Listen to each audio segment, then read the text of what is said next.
Welcome to Foam to Fortune, the ultimate podcast for spray foam insulation industry.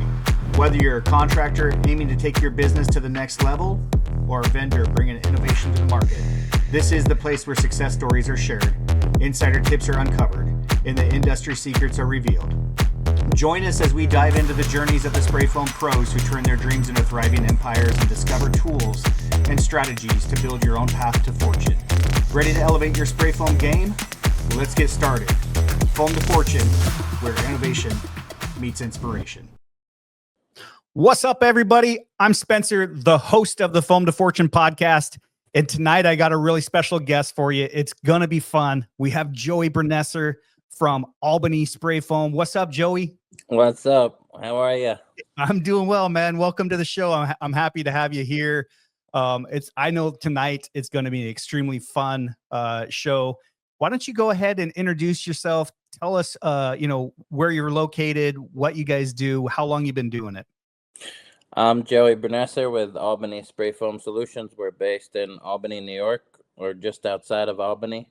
We've been in business for about 4 years now. I had a painting company prior to that, and kind of fell into the foam business. I was introduced to it when I was painting a little bit, and kind of fell out of it, and then 20 years later I was back into it. So and then it turned into a business. Yeah. So how does one go from spraying paint to spraying foam?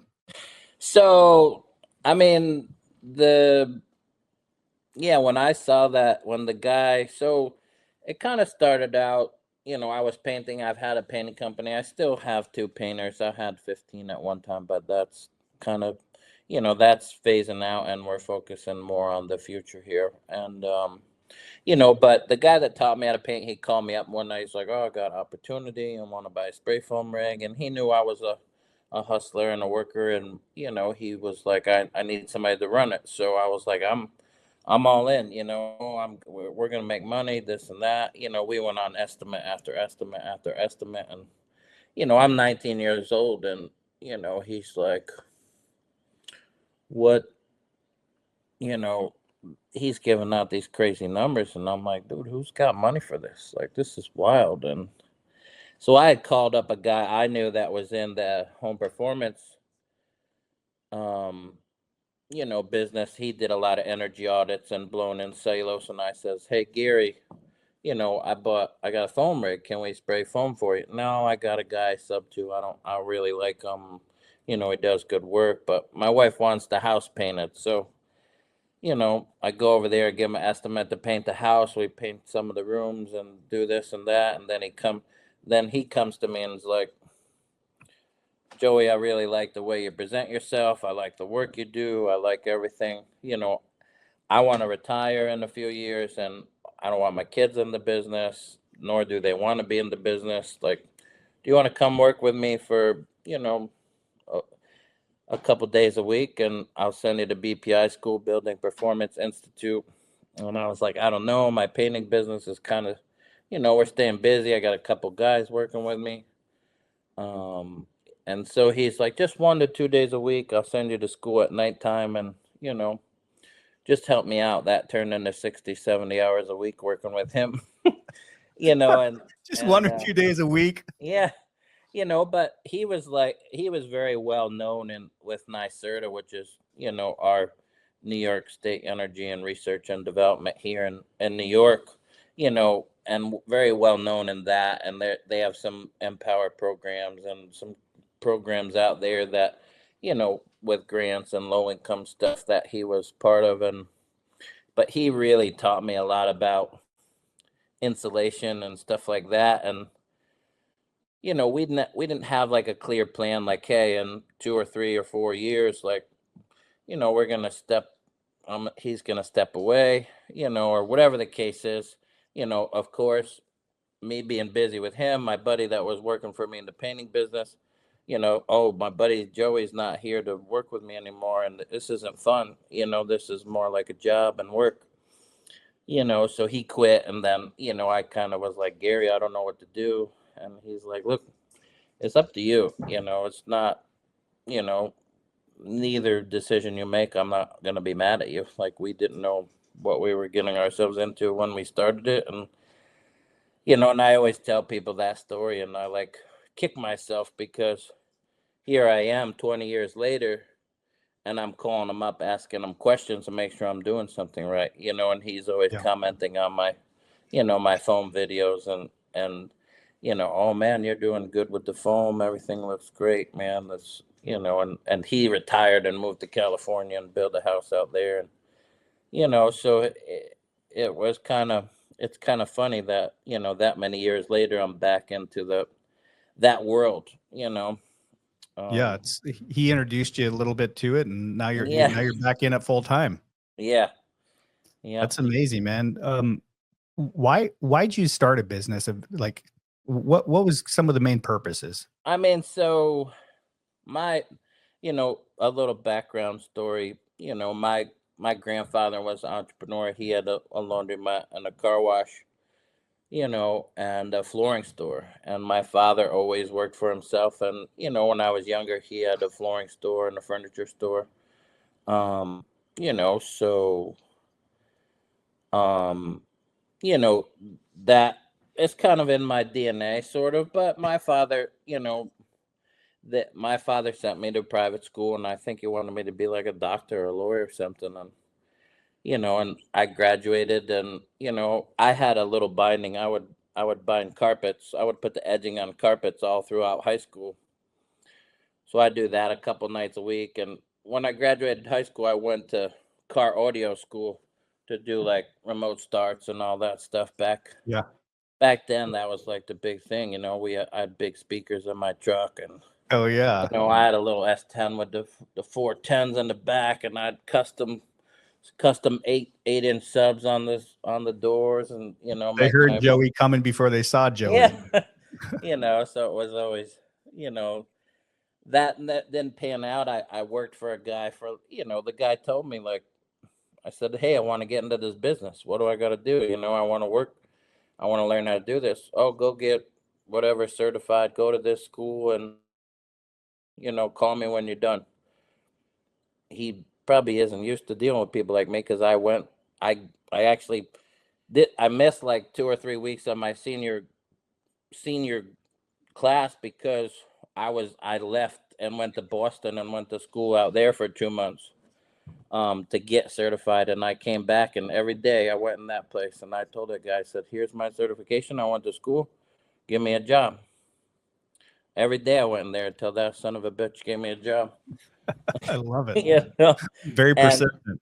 it's like I was making like $10 or $12. I think I was making like, I don't know, $10 an hour. And then, they owned a couple different businesses. Um, and the guys in the shop, they were, they were all they were a little weird, and they didn't really want to help me, and I was like, I'm not gonna learn nothing here. This is gonna be tough, like. Yeah. And I told, we're cutting wires, we're tapping wires, and, new cars and stuff. I said, putting remote starts in and that. And, anytime somebody wanted a stereo, a head unit put in, it'd be, 5 o'clock, we leave at 6 or whatever, or it'd be 5:30, somebody comes in, buys a head unit. The boss comes back, hey, anybody want to put this in? Yeah, I'll put it in, you Mhm.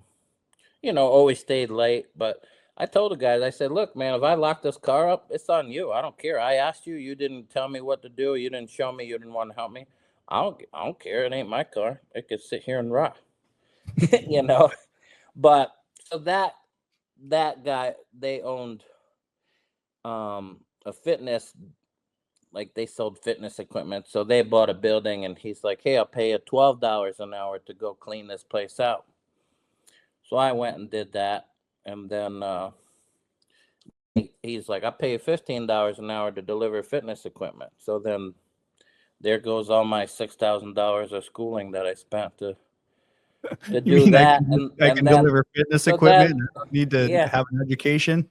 yeah. So then in between all that, I was painting and got into doing the foam. And then really at 19, I started my own painting company, Mhm. and my first, I was working for a guy doing some carpentry stuff and that and painting on the side. And, the first summer, that I really was off on my own, I bid on a big project. It was a hotel outside of a hotel. And, I told my dad, I said, I'm bidding on this job. He goes, who the hell's gonna pay $35,000 to paint? And I was like, I don't know, but I sat down and figured out the paint price and how long it might take me and this and that. But so I was working for the guy. I'll never forget. We were cutting a window out in the basement in the concrete wall, and the phone rings. Hello? Yeah, this is Joey Bernesser. Yeah, this is the Catskill Mountain Foundation. You won the bid on the Sunview Motel. I looked over at the guy. I said, "Hey, I gotta go in 2 weeks. I quit." Yes. Oh yeah. Like here's my So, notice. yeah, and I told him, I said, if I get this job, like, I gotta go. So he kind of knew. So then I was off to the races. My dad, he was in the business world for a long time. I was always, on job sites with him, but he did floors, and both my brothers do floors. Two of my uncles do flooring. I think, my dad had he had a different vision for me, and I think I went down the wrong path because he sent me to private school, and but I'm still in that contractor world, and I ended up, that whole job just fell apart, man. That job, I was 19. I had people up there painting, and it was, I'm arguing with the lady that owns the place, and they told me I couldn't come back on the job. Oh And no. my dad's like, "How much money do they owe you?" I said, "They owe me $10,000." And he's like, "I'm going with the guys, and I'll finish it." You know. So he did. It was a learning experience. It was, you Yeah. know, it was tough. But that's how we, as an entrepreneur, we learn by failures. If you don't fall on your face a couple times, you're not You're learning not trying and hard enough. growing. You're not trying hard enough, man. Yeah, yep, exactly. So I know that's a little mumbled and jumping No, around a little bit. so what is, I guess, you've been now an entrepreneur now. I mean, it sounds like your whole life. Is that correct? Like besides working a little Yeah, I bit mean, at the beginning, you've been doing your own yeah, thing for got a while yeah, now. yeah. I mean, I'm gonna be 40 in June, and I started, my painting business when I was 19. So yeah, Yeah. 21 years working for yeah, yourself. yeah. What's like, I guess, what's your favorite part of being an entrepreneur? Like, is it the I freedom? Is it your bank account? Is it what No, is it's it, not. Joey? It's not my bank account. I mean, it's not nothing.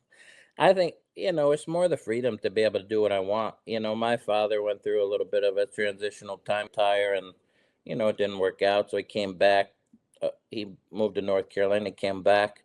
He worked with me a little bit, just to get some money in that. And, we were painting a big mansion. We get up there, and he looks at me. He's like, "You got to paint this whole house?" And I'm like, "Yeah, why? What? I don't understand what the problem is." You know, and so we were working up there. We got done. We finished about 6 8 weeks. We ended up doing a whole bunch. We did the carriage house, and we epoxied floors up there. It just was never ending. And and he's like, "Wow, you really know how to do this stuff," And but I would, like, my son, my Tony, that a lot of guys know and hear now, that I brought to events and stuff like that. He works with me. Mhm. When he was little, I coached his baseball team, and it'd be 2 or 3 o'clock, and I'd look over at my dad, and I'm like, "I'm out of here," and he's like, "What do you mean? Where are you going? You see this house we got to paint? It's not gonna paint itself." And I'll be like, "It'll be here tomorrow. It's no problem. I gotta go coach baseball." He goes, "What?" I said, "I'm going to coach baseball. I'm out of here," you know, and he just would look at me funny and be like, "All right," but, but it's really the freedom of, not so much being able to do what you want, but to have that option, just like today. Me and my buddy went fishing, you know what I mean? Nice. We didn't catch anything, but You went but fishing. You didn't go so catching. the striped bass are running in the Hudson River. We actually Patriot Distribution took us a couple weeks ago, and we caught some big fish. I mean, we caught 37-pound striped bass. Wow. Two that were pretty big. Yeah, so that was fun. You guys actually eat the fish out of the Hudson, or you So guys they just? have stupid regulations on it, and they can't be too big, too big. They Mhm. have to be like between 19 and 27 inches, and then you could eat them. And it's like the filet mignon of the sea. It's so good, that Yeah. fresh striped bass. Isn't is the Hudson still pretty polluted, or is it It got cleaned is, yeah. I mean, I wouldn't eat a fish out of there like up? a Okay, just regular fish. checking. But those migrate up from the ocean, so they come up here to spawn. Yeah. So now is that season where everybody's fishing for them. So, but you could eat those because they just come up for a month or whatever. Sounds to me that the biggest thing that you love is the freedom to be able to, coach your kids, baseball teams, participate in as a father, as well Yeah. as be able to say, you know what, tomorrow I don't have anything going on. I'm going to go fishing with my buddy.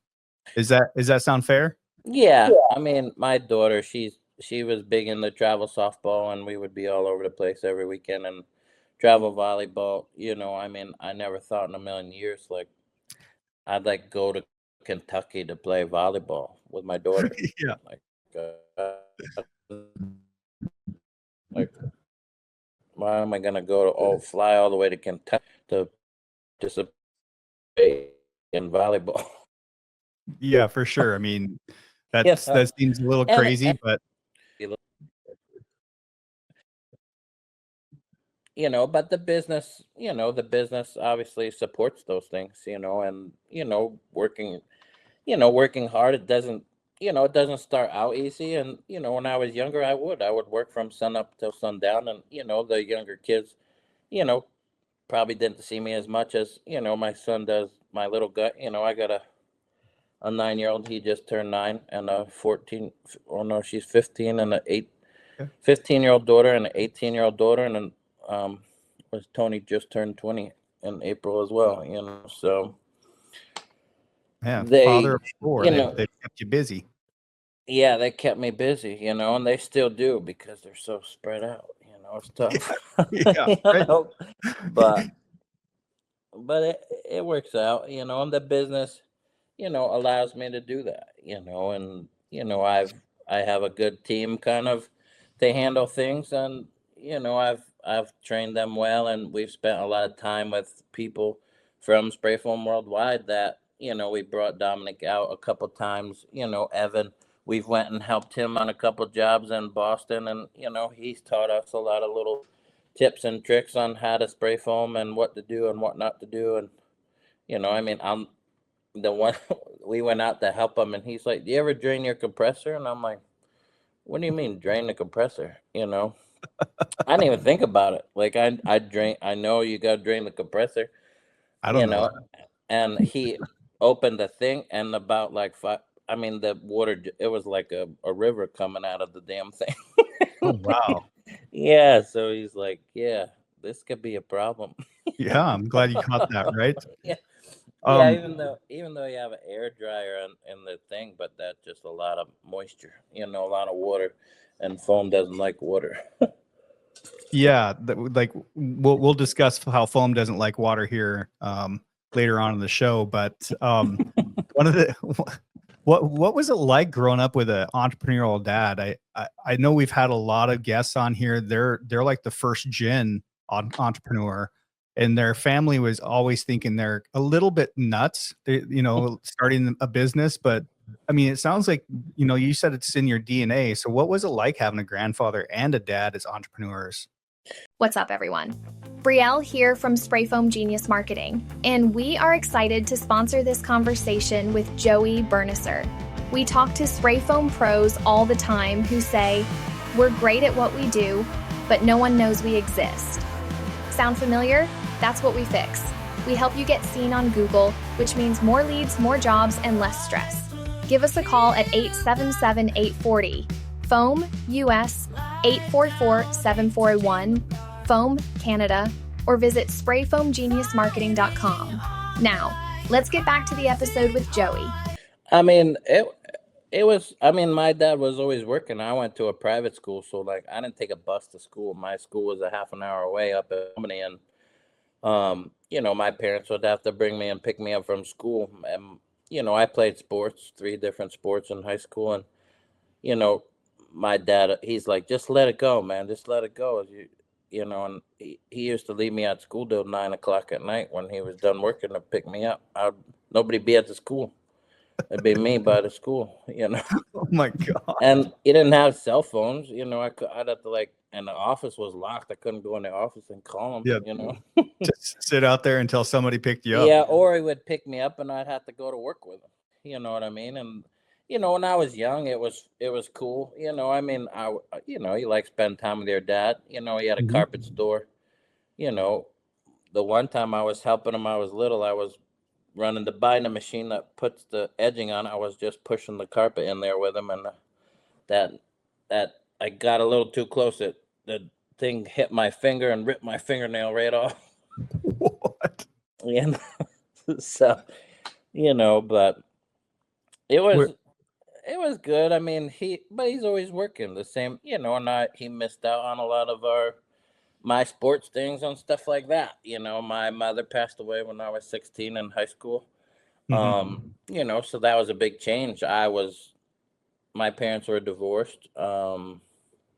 And I went with my mother, and my older brother kind of went with my father, and when she passed away, I'm the youngest of 3 boys, and I was kind of like her baby, and then you get the rug ripped out from you and you got to go live with dad. Yeah, a little different, A little different. Yeah. I know mothers are a little bit more nurturing, and us fathers are kind of the bad cop per se, and so now you're going to live with dad that's probably a little bit more strict. When this all happened, and you look back on things now, Joey, do you feel like your dad being an entrepreneur, yeah, granted he wasn't able to see you play the sports and wasn't as available as you are now, but do you feel like, number one, your goal is to change generational stuff that's going on there to where you're being present now for your children? And number two, do you feel like that hustler? I've heard this kind of story in our short conversation about your past bosses and what other people say about you is that Joey's a hustler. When they say, hey, do you want to do this? Heck yeah, man, I'll stay after. I'll go make extra money. Do you feel like that comes from like your dad showing you how to work when you were a kid? Oh yeah, that's without a doubt. I mean, that's where we get our work ethic from. You know what I mean? That's, and I obviously a part of me, starting a business to a lot of people is scary. It's scary. Like how do you do it? What if it doesn't work? What if this? What if that? What if it does? Yeah. How about if it does work? And I didn't even think about it. I didn't even think about it. I just went and did it. And that obviously comes from seeing my dad be in business, and he succeeded and he failed, and he succeeded and he failed, and he succeeded. And even with my grandfather,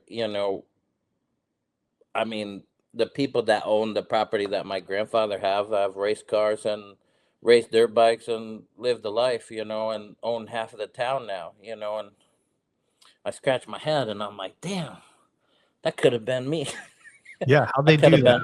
I could have been racing the cars and the dirt bikes, You and still no, I know that,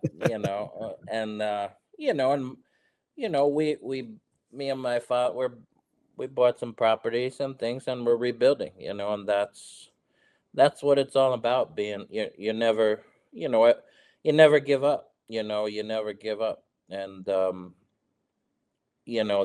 even my dad, it's like guys are retired that know him are, in our town, Coxsackie is 2 prisons. That's what it's been known for, is there's 2 prisons here, and a lot of the people that worked in the town were prison guards and correction officers, and they retired, and they, they know my dad, and, and they say, why isn't your dad retired? And, I asked him that one day. I said, Dad, why don't you retire? And he goes, I'm never going to retire. I said, let's buy a lake house or something up. You could go pick daisies up there. And he laughs at me. I don't want to pick daisies. I'm like, well, you know what I mean. You could go hang out at the lake house, and you could putz up there and fix stuff up there.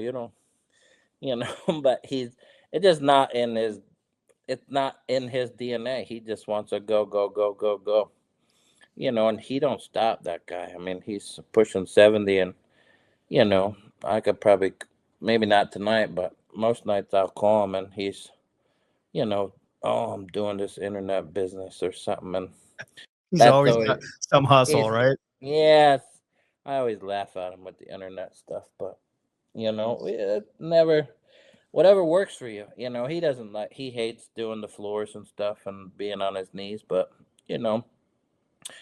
we got to embrace what the good Lord's given us, and run with it and be thankful for it, because it's provided. We're always going, our minds are always going as entrepreneurs, and it's we don't now I'm talking to you, it's kind of sinking in a little bit, because we always want more. We always want more. Bigger rigs, bigger this, more business, more work, more money, and I live a pretty decent life. I mean, this year I've been traveling like crazy, with the kids sports, we went to Oklahoma to see Jeremiah Bryant, and I brought my brother with me, and I brought my son with me, and like in the end of May, we're going down to see Patriot Distribution and UPC down there with a couple, with my son and then the other guy that works for us. We're gonna go down there. Love it. So, and then when Thursday I go to Texas. That's not for sports. That's just, we're gonna go to the rodeo and to the Kid Rock concert. So that's Fun. yeah. So that's a little fun. And it sounds like some of your motivation and some of these things it's almost the total opposite of Dad, right? So you've watched Dad work. You said he's in his 70s. He's worked his whole life. He says he's not going to stop. Yeah. And he kind of looked at you. It sounds like, Joey, that when you're like, yo, Dad, I'm out of here, I got to go coach the boys baseball. He looked at you like you had three eyes. Like, what the hell, dude? Like, yeah, he did. But on the flip side of things, you're way more present as a father than your dad, it sounds like, and you're changing things, because trust me, I like to grind, I like to work, but the other thing I like is also my kids remembering, like, when I was actually around for their events, for their school things. And is that true? Is that a little bit of your motivation as well, is to change things? Yeah, I mean, my kids are, my daughter's not going to play. I mean, she already stopped playing softball, and, it was bittersweet for me because, I loved watching her play, and I didn't know. I asked her, I says, this going to be your last game? And she says, no, because I wanted to get a picture with her, in her uniform, and that another one, and she goes, no. And I was, and I still regret not taking that picture. I still regret not taking that picture because, I probably won't never see her stand on the field again. Not, and she's excels at volleyball, and I see her on the court, but, I was a baseball kid and grew up playing baseball and that. So that was, I didn't play volleyball. Boys didn't play volleyball back then. On my school, I went to a military school, a private military school. They didn't have volleyball. So, I don't think they have volleyball even in public schools, Joey. So you weren't missing out. They do now. They have boys. Oh, man. They got boys volleyball. This club she plays for, the LVC, man, that's wild. They have so many different teams, and boys teams and girls teams, and they have a pro team and all this, or not. Maybe it's not pro. I don't know, but it must be an East Coast thing. Adult team. It's all over the country, man. I've been to Well, Oklahoma. I know, It's but not- back here, there's no high school boys volleyball there on the isn't. West Coast. Like our school here has, yeah. I don't know, maybe. Not around here where I'm at. Not something that I've heard of. So, Hmm. so you guys had done a really big job for you guys. Was the largest was 27 sets. Yeah. And you guys had a situation with one of your trailers, which this story, man, is absolutely nothing I've heard of. Why don't you share what happened, man? Because this might be a good learning experience for all the newbies out there, and some of the OGs may not know that this even could happen. Yeah, so we were on our way home. We finished this big job. We've been out of town, back and forth for 6 weeks.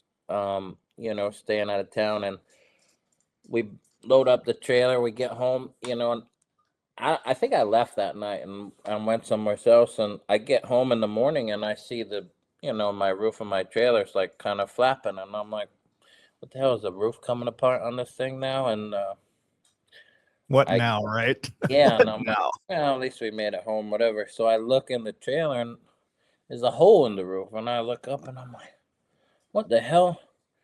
I'm like, I scratched my head. I'm like, shit, man, maybe I forgot to pay somebody, and somebody pissed, he pissed him off and he wrecked my stuff or something. And I'm looking around, and then I realized that a top to an A-side barrel, it folded almost in half. I got it still. I got the barrel sitting out in my yard with the top in it, and it folded in half. It blew up. It blew a hole right in the trailer roof. It bent the framing, the little channel, the framing up like a couple inches. The man door on the trailer was bent at the top and the bottom. The back door was pushed out a little bit where the locking mechanism is, and it was wild. And we went, I sent pictures to Jenik, and I said, my guy, we didn't put any B-side foam in this. Like, it's not foam, it's straight like chunked up ISO. Like, what could happen with it? Yeah. And they decide, trial and error or whatever was the moisture from. We got lost coming home because down Long Island you can't go on like certain roads, and you can't go on this parkway, and you got to go on this. So it took us 5 hours, 6 hours to get home. So that barrel, I guess, bouncing around created pressure, and it blew the friggin' top right off that damn barrel. Thank God nobody was, we weren't working in the trailer or something when it happened, because probably would have been catastrophic, and somebody probably would have got real hurt. By the looks of that thing was like a friggin' bomb goes off, like a bomb. You see those guys, those guys spray some foam in a bottle and throw it, and it mixes and explodes. Yeah. But that was And so just this happened somehow.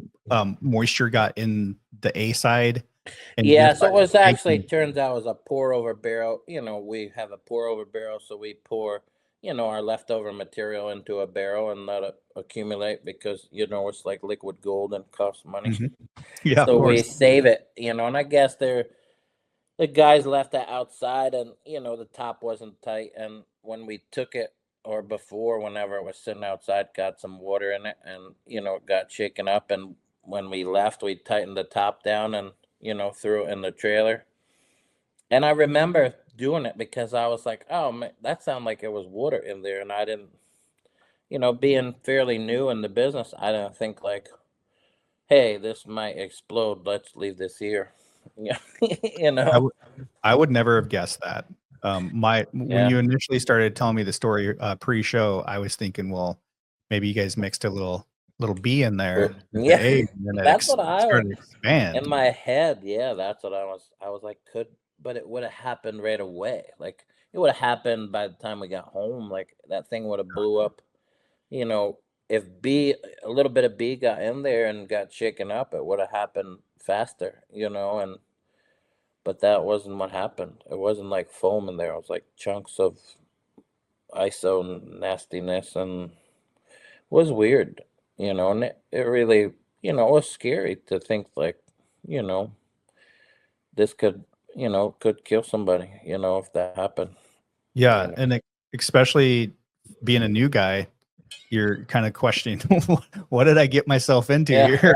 Is this a normal day on the job, or I Yeah, mean, how many well, people have gone through this? That's the first time I've ever heard a story like I that, don't know. Joey. You know, you see guys putting the wrong pumps in the wrong size and it making foam and, you know, wrecking their lines, or they, you know, hook something up wrong or whatever and suck, you know, B through A or vice versa, and, you know, have a catastrophic failure or crossover or something like that. But, you know, yeah, it was, you know, and in this, in this business it's, it's tough to have like a normal smooth day. Like that job, with that big job we did, you know, we didn't really have, we had a couple little hiccups, you know. I mean, my sprayer walked off the scaffold, you know, just walked right off it, like not paying attention, you know. Oh, And no. he Did you get hurt? you know, no, he got, you know, he got it, that the wind knocked at him, but thank God he didn't get hurt, you know. But you know, and you're on a project, a commercial project, a GC, you know, the project manager's there. He comes stumbling out. What happened? Oh, he tripped. You know, you don't want to tell him that the damn guy fell off a scaffold. And, you know, O should be there and this guy be there. That's the last thing we want. You know, it's Yeah. like, stay away, you know, because, you know, so it's, you know, that big you know, I didn't even think anything of it. I mean, the biggest project I ever did painting, you know, I did right prior to buying the spray foam rig, was a big 17-week projects, you know. And I basically GC'd everything. You know, my dad did the floors, but we demoed bathrooms, and, you know, it didn't even, like, we just did it, you know. I just made it happen, you know. And Yeah. we finished those projects 2 weeks early, and it was like, you know, I said, if I could do that, I could do anything, you know. I said, I want more of those projects, you know. But they're, you know, they're doing them all over the place. But I mean, they flew us, when we got done with those, they flew a couple, what, three of my guys, we flew out to Oregon, and myself, to go do a job out there because the painter couldn't keep up with their schedule, you know. Wow. And it was what, like, I was flying back and forth because I wasn't staying there. And it was, I wouldn't want to work like that. This company that we did that job for, they do work all over the country, and I don't want to do that. That's wild. I don't know how big huge companies do that stuff. I mean, they fly these guys in from all over the place. And I asked the guy, I said, we need all these tools. What do we do? He said, you just buy new ones when you get there. I'm like, What? this vacuum is $600 I need for a dust extractor, and my sander is $1,200. He's like, you're gonna buy a new one when you get there, and we're gonna pay for it. And I was like, okay. Wow. So the first day I was there, I went and spent $5,000 on tools. And then who keeps it? I don't know They do. where. I You don't know. don't know where it goes. That's crazy, man. It is, man, but that's like the corporate world. They got so much money, they don't like to, you know. I mean, that was a big, huge turning point in my kind of career, kind of, because I made some money. You know, I kind of made some money there and was able to use it as a stepping stone to grow and do other things. You know, I bought property and, you know, things like that, you know, and getting the different avenues. But it's a mental, you know, a lot of guys, they can't handle the stress of a business mentally. It's really, you know, they want to bash their head through the wall. And I don't, Yeah. like, people, you know, they'll ask me, they're like, are you stressed out? And, you know, I don't think so. But to me, it's natural. Like, it's just a way of life. Like, there is no other way. Yeah. You know, I don't know. Working for someone else is not an option. Yeah, right. That's just what I do. That's what I do. Mm-hmm. I don't know anything else. I wouldn't know what to do if you said I had to, you know, go to work at 9 o'clock and be done at 5 o'clock, and, you know, you get 2 days a week off, and, you know, you get X amount of dollars or vacation time or whatever. You know that. Yeah. It's a strange don't- concept. It is. You Most know? definitely a strange concept. I know I've now Yeah. been a business owner for Right. I don't know, almost 20 years, and to think that when when you're hanging out with your friends that punch clocks, it's really interesting for them to like leave the barbecue early or whatever because they have to go home and have to be at work at 8. Yeah. It's just a weird concept. For Mhm. me, at least, I don't know if it's weird for you when people are like, oh, somebody's telling me that I have to go do this at this certain time and be there for a certain period of time in order for me to get paid. Yeah. It's so strange nowadays. I don't know. Do you feel the same as me, Joey? Quick story before we jump back in. Brielle here from Spray Foam Genius. Last month, we talked with a client who hadn't had a lead in weeks before starting with us. Within 60 days after hiring us, he was booked out 3 weeks straight, just from showing up higher on Google. That's what we do. So if you're listening and thinking, I could use that kind of help, give us a call, 877-840, FOAM in the US, 844-741, FOAM in Canada, or visit sprayfoamgeniusmarketing.com. Now let's get back to Joey. This one's good. Yeah, I mean, yeah, it is because it's just a way of life. But I know my guys. My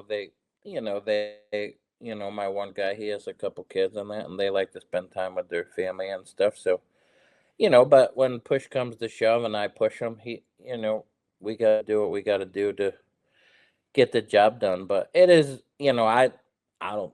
I'm like, where'd we go? I don't know. We did something, and we were like, oh, we're gonna stay a couple more days, and the one guy was like, no, I gotta go to work, and I'm like, what do you mean you can't just do it? And he's like, no, I ain't got no more vacation days. I can't call in sick. No, we can't. And I'm like, what the hell?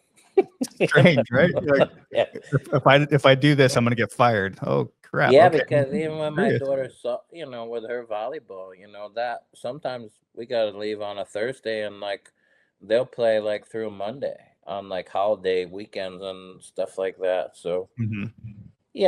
it's thankfully I don't have to call my boss and say, hey boss, I'm not gonna be there. I gotta take a sick day or I need vacation.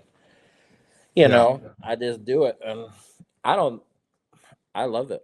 I don't think I want it any other way. I might, if I had to start over again, I might do some things differently, with systems and processes and, you know, training and things like that in both businesses, and putting certain people in key spots to help the business grow and, know when you need help or know when to ask for help and not be scared because you're a new guy or something. And, I was intimidated to go to some of the Spray Foam Worldwide stuff. And Evan Pelletier, he took me under his wing and kind of introduced me to everybody. And, we met a lot of people at that removal job that he put on. And, that was awesome. It was like, wow, this is bigger than like business. This is like,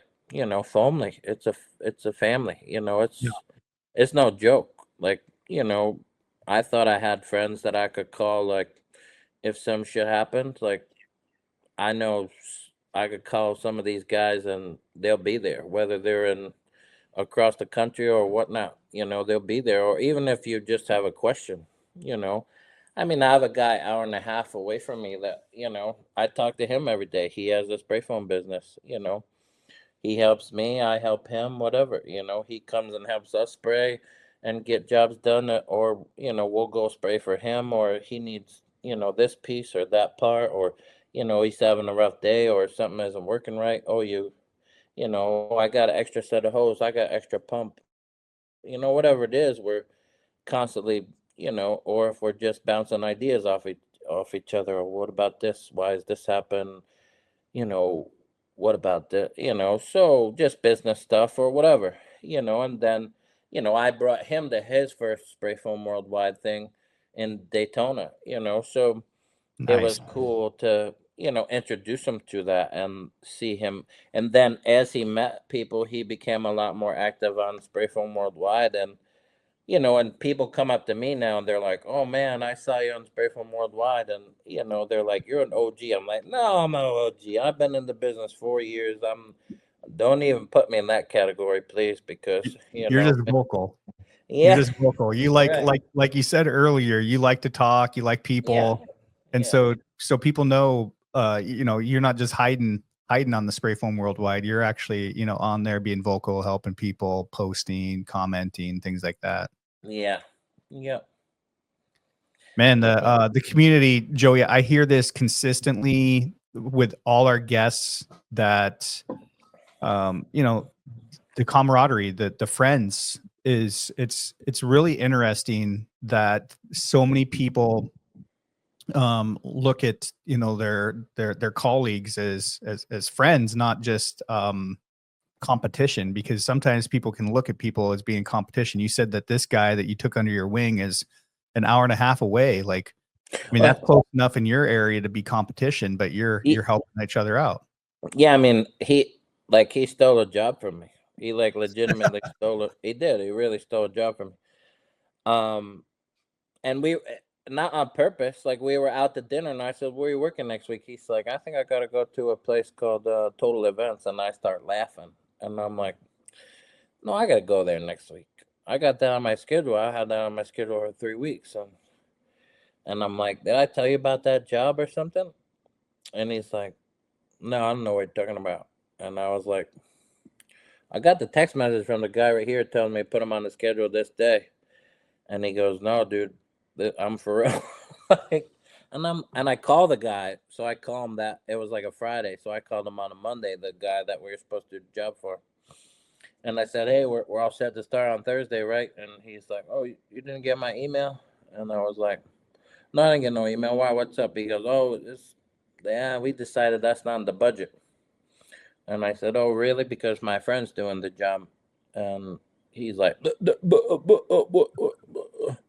and I'm like, "Dude, you don't need to lie to me. Like, we're both businessmen. Like, I get it. His price was less than my price. I'm not in business to get by. I'm not in business to scrape the bottom of the barrel. Like, I know what it takes to run a successful business.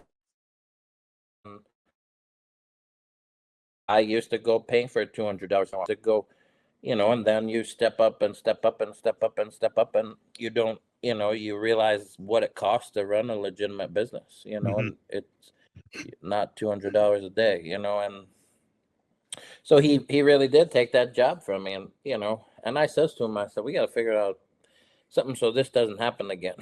You Yeah. know? How can we work But I together, didn't. help each I other? didn't. Yeah, and we were busy, so I didn't care, you know. And it wasn't like a $2,000 or $5,000 job. It was, you know, $15,000-$20,000 project, you know. And, Wow. I says to him, I says, "You know what? I'm just happy you're getting it, and some other schmuck didn't get it, you know." You know, because there is guy, you know, there's this guy flying around here. I don't know. He's bidding stuff for dirt cheap, and you know, he stole a few projects from us, and right in our town, you know. And that's what really pisses me off. It's like he's right there in our town, but he's coming from an hour and 20 minutes away. He's You stealing know? their lunch money, bro. Yeah, I'm gonna steal his. I don't know. I talked to the guy before, you know, because actually we bid a job and we painted the outside of the house, and his guys were there spraying foam, and I actually talked to the owner of the business, and you know, because the lady said, I said, How are you so much cheaper than me? Like I don't like from my experience and people I talked to, and I'm like, I'm not like robbing people. This is a fair wage that we should be paid for our services, and Mhm. he's like, "No, I'm like $1.10," and I'm like, "I don't get it. I don't understand. You know how? Why? Like, why? You just left thousands of dollars on the table. If you would have just bid like $500 less than me, you still would have got the project." He bid right in my backyard. The guy bid a job. I bid 15.5. He was 10.5.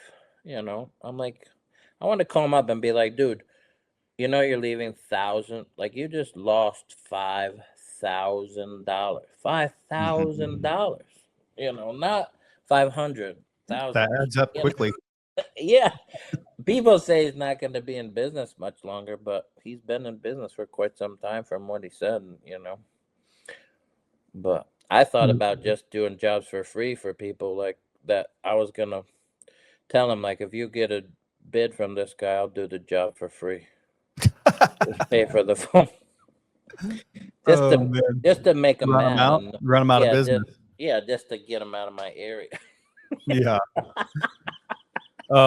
That's why I said to Interesting. Evan, I was like, I'm just going to tell him I'm going to do it for the cost of the phone because, what? Because stuff breaks. I learned quick in this business, like something breaks, it's expensive to fix. You know what I mean? It's not, Yeah. it's not like in my painting business. My paint sprayer breaks down. I could go run to Home Depot and rent one. I can't run to Home Depot and rent no spray foam rig. Nope, not yet. Yeah, Maybe someday. Maybe someday. Yeah. But the time that happens is probably the time when homeowners are going to try to start spraying foam, which is absolutely nuts. So Yeah. kind of speaking on that, Joey, one of the topics that we've talked about quite often here on the Foam to Fortune is regulation. And thinking about you guys are traveling around with essentially mixing chemicals on site. What's your take on this? Do you feel like the industry needs some regulation? I think that it would do everybody good.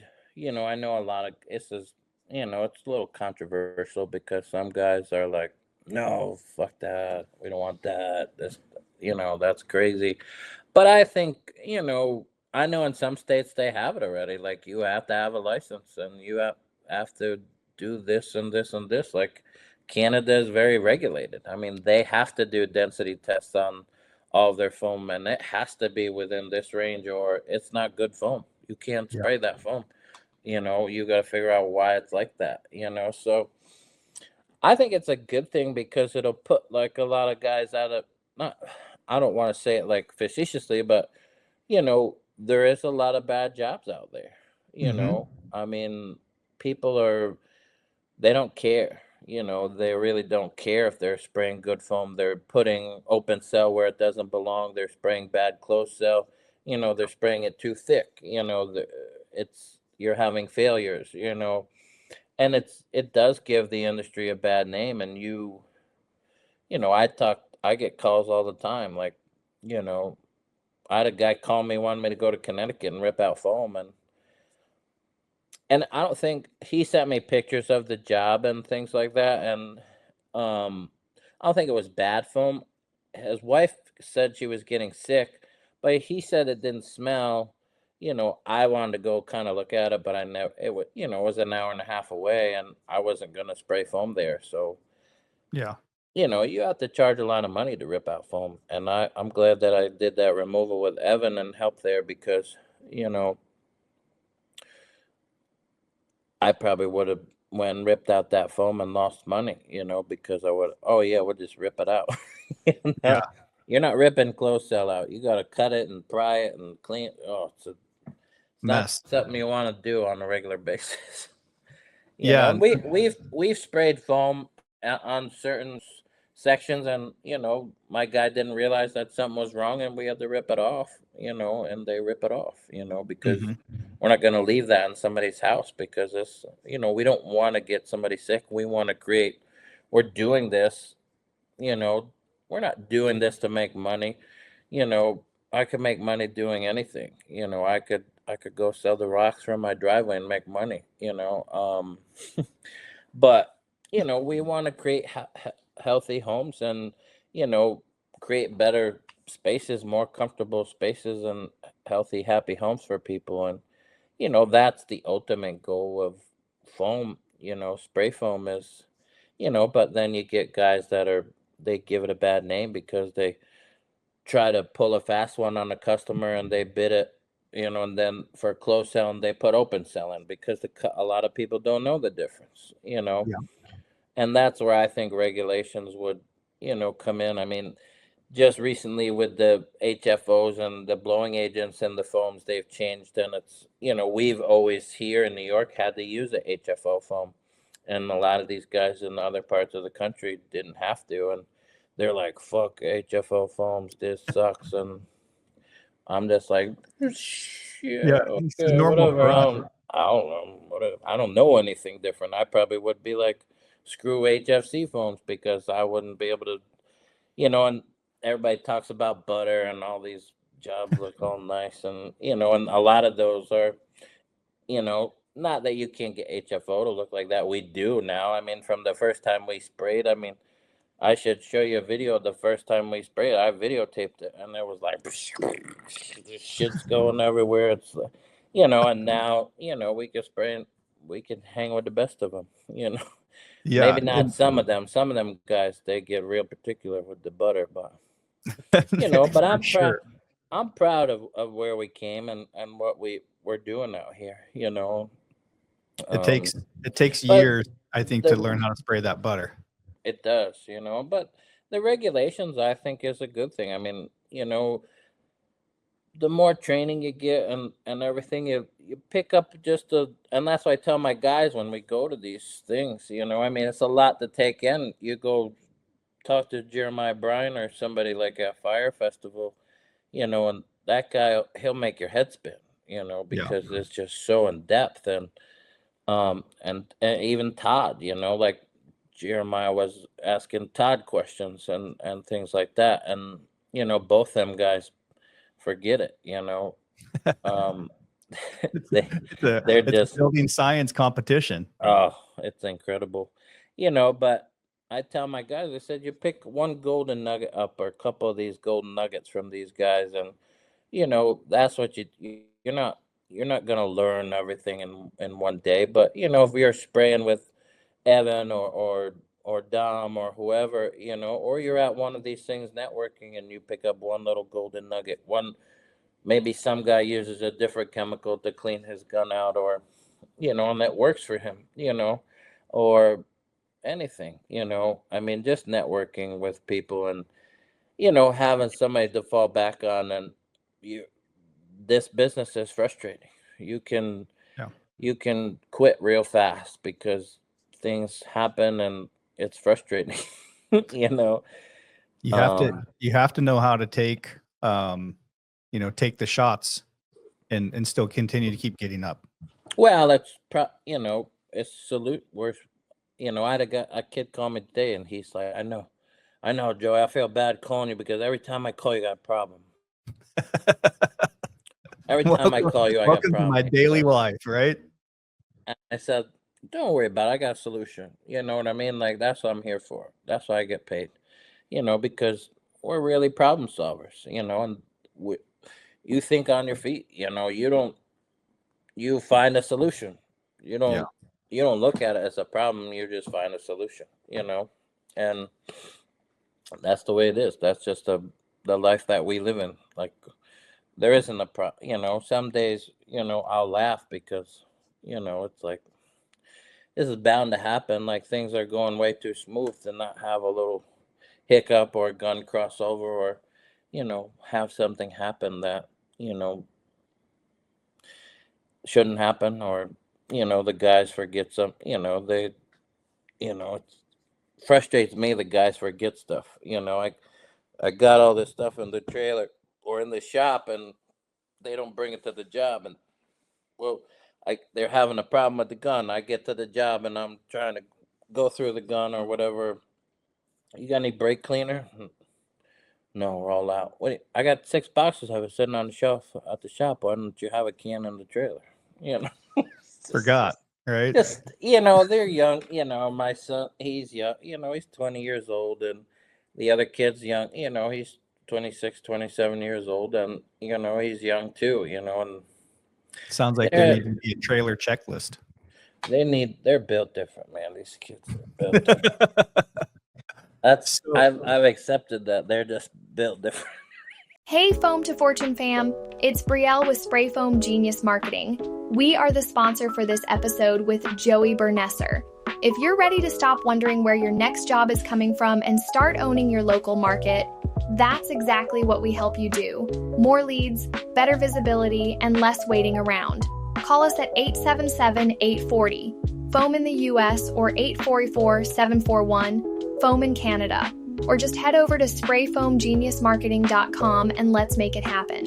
Now let's get back to Joey. This is a solid one. So the regulation, Joey, do you think that that kind of starts with the SPFA with their PPC program? Yeah, I think, you know, what the SPFA is doing is a great thing. You know, we were going to take that course, and we're going to do it I don't know, maybe we shouldn't do it in Vegas. Vegas is fun, but no, Yeah. but we should take it, and we're going to take it. I told my son, I said, you got to take this course, you know, and, you know, you start, I think that's the beginning of it, you know, and they're doing a lot to help, you know, better the industry. And, you know, there was a lot of money spent from certain companies to badmouth this spray foam. And, you know, like you know, I go back to Jeremiah Bryant because he points out some great things, like in the UK, where they're having all these problems and things like that.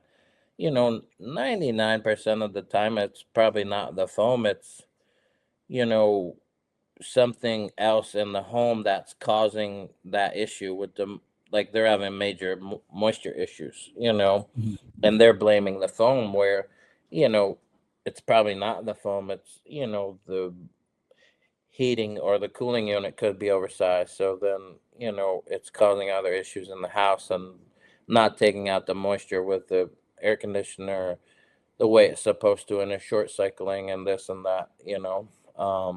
You know, so with those regulations, you know, things will come about it, but it's, you know, it gets tricky. Like we spray foam the whole house, and I'm talking to the heating and cooling guy, and I'm like, you know, these houses are super tight, so you might have to put like a fresh air recovery system in, and, you know, you could probably, you know, redo your load calculate. Oh no, I don't do that. The architect tells me what to put in. And I was like, what? I was like, oh, this is not gonna go over well. But Yeah. you know, some things, you know, they're just out of our hands. But, you know, and the first time they have a problem, guess who they're gonna call? Yeah, you guys. It's the spray foam's fault. You know? So, Well, it and I'll sounds say, well, like I told the guy. yeah, it sounds like for the most part the industry is on the same page. It's going to come from you guys as the contractors. Let's hope you guys kind of start self-regulating.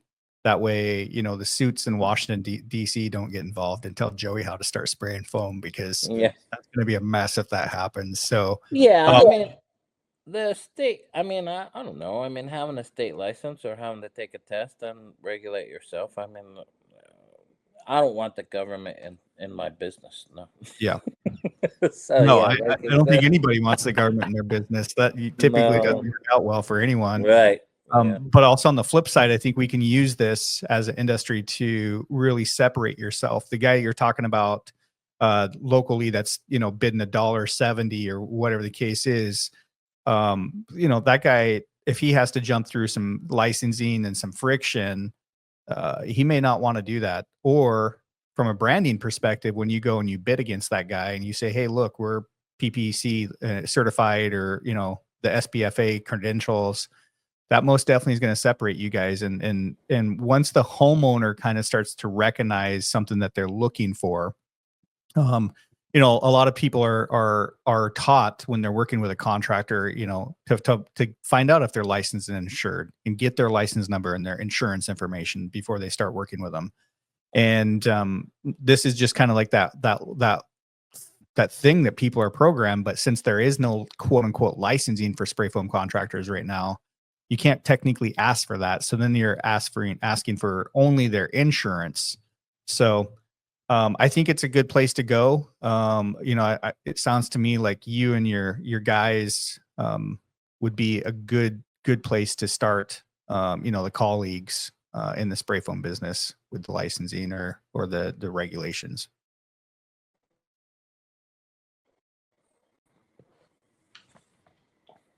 We lost you there for a second. Oh, You're back. Yeah. Weird. Anyway, yeah, it seems like you had a little disconnect there from the Wi-Fi, but Yeah, I don't have all the high tech stuff like you, the nice mic and the nice video to make me look nice, you know. it's only the video, dude. Trust me. Yeah. Trust me. I'm not winning any model competition over here.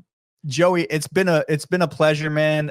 We're almost right here at an hour. For those, I know you were talking about this community, and how you're there. You know, I think you said you get paid to help people.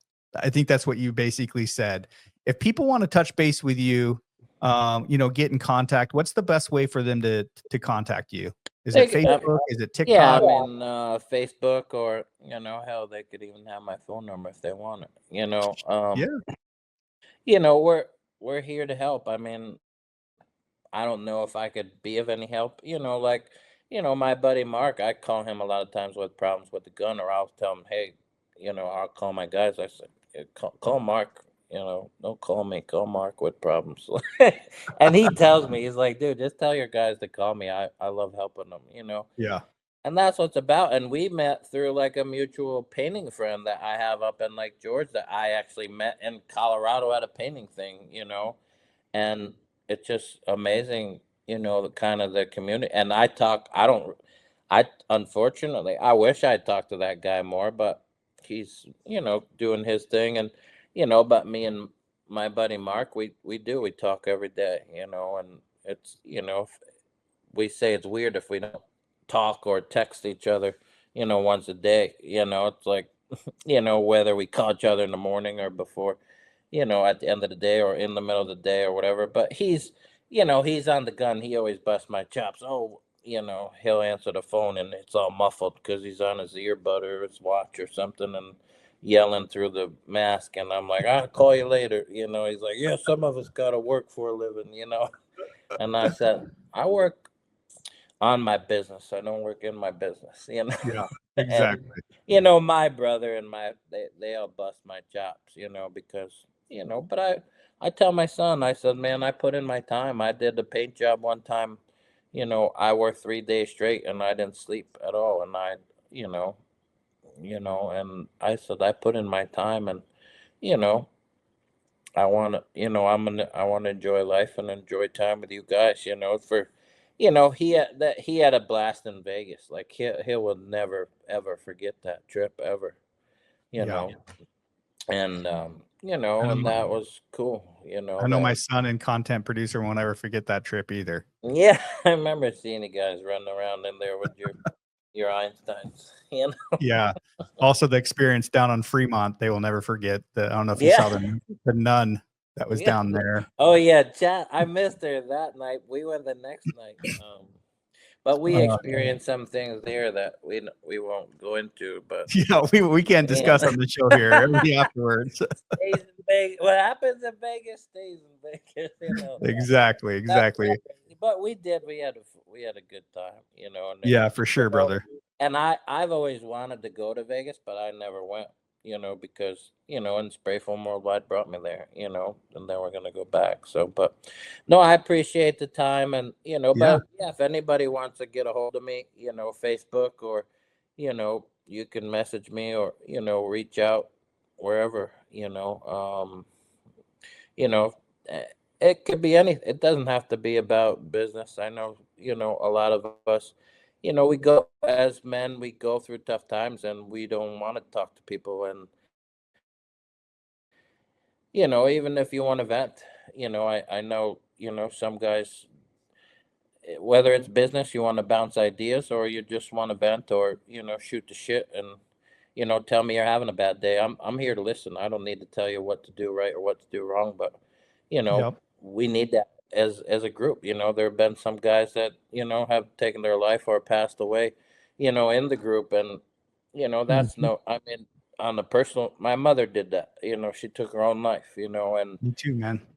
I don't want to see that happen to anybody, because it's tough, you know. I mean, it's, you know, and it could just be a simple thing like talking to somebody will, you know, bring you back down. Okay, I got this, you know. Yeah, I don't need to do this thing I was thinking about, because I talked to Joey and he made me feel better, or made me feel like I was normal, or whatever the case is. Right. So, you know, so whatever it is, you know, I'm here, you know, I want to help you guys. And, you know, I'm fairly new in the business, but, you know, when we were out in Oklahoma, a lot of guys come up to me and they're like, "Oh, I saw you in Spray Foam Worldwide," and I was like, "Oh, really?"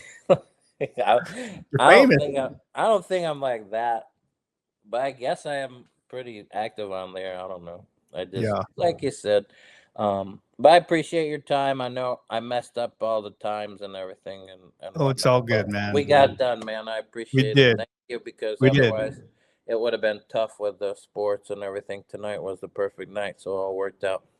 That's perfect, man. Well, I appreciate you coming on the show.